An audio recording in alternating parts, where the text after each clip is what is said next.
I'm too late. Again.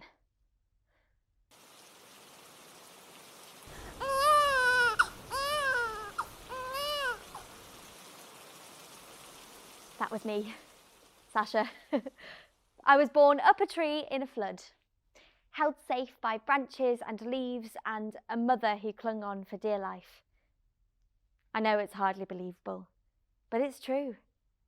I used to get my parents to tell me the story every night of how the floodwaters were rising and rising, and we lived in a bungalow miles down a farm track, so nobody could get to us in time.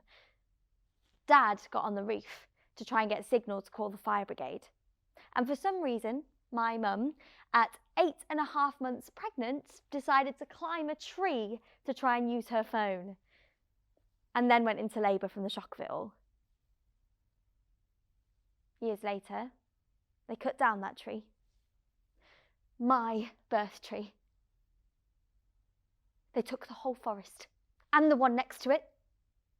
So we left. It was a sycamore.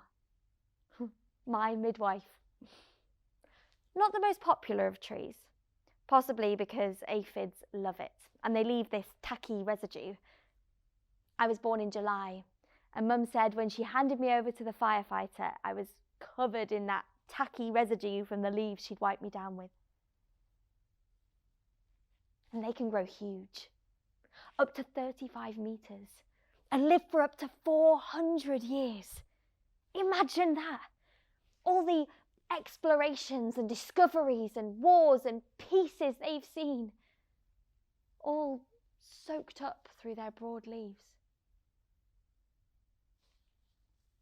I love them because they are survivors.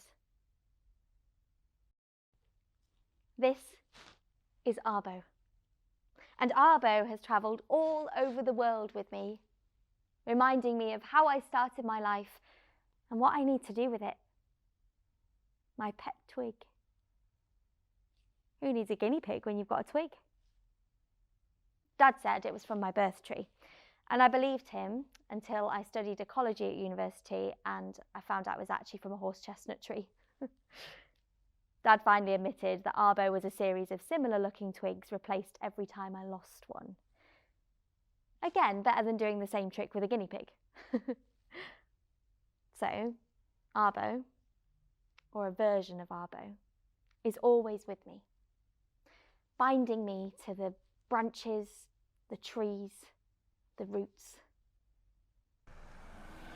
When I was 13, we moved from a speck in the landscape to a city. I'd never known anything like it. Everything was done in double time. You had to rush for everything, to catch a bus, to reply to questions, to eat your meals, to cross a road. I began talking at a rate of knots. Sasha, speak in sentences with meaning and ends to your words. Remember the letter T. It's the letter that reminds your tongue to kiss the roof of your mouth. Yes, Mum, I know. T, t, t. Cut, tree, battle. I became a speeded up version of me, rushing to leave the girl and become the woman. I stopped wandering around looking at the ground and the sky. I was too busy looking at concrete and my watch. It's fair to say my attention was left unpaid. Poor Arbo was left in a drawer. But worse, I started to forget everything I'd learnt about the countryside. I stopped chanting the names of plants, trees, fungi. I failed to notice my surroundings, and that our surroundings were failing us. But my parents noticed the unnoticing, and so we moved back. Because, like every tree, I need natural light. So the girl in me just budged up and left enough room for the woman version of me. I'm a scientist now. Environmental, of course, and I travel a fair bit. Me and Arbo. I might stop travelling one day, get a big tree of my own and have some little Arbos. But it's okay if I don't. I'm too late here today. I'm often too late, or too small, or too overwhelmed.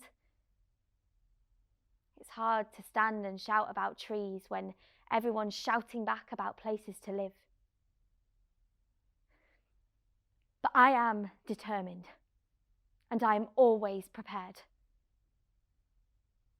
Weapons don't have to be loud and destructive.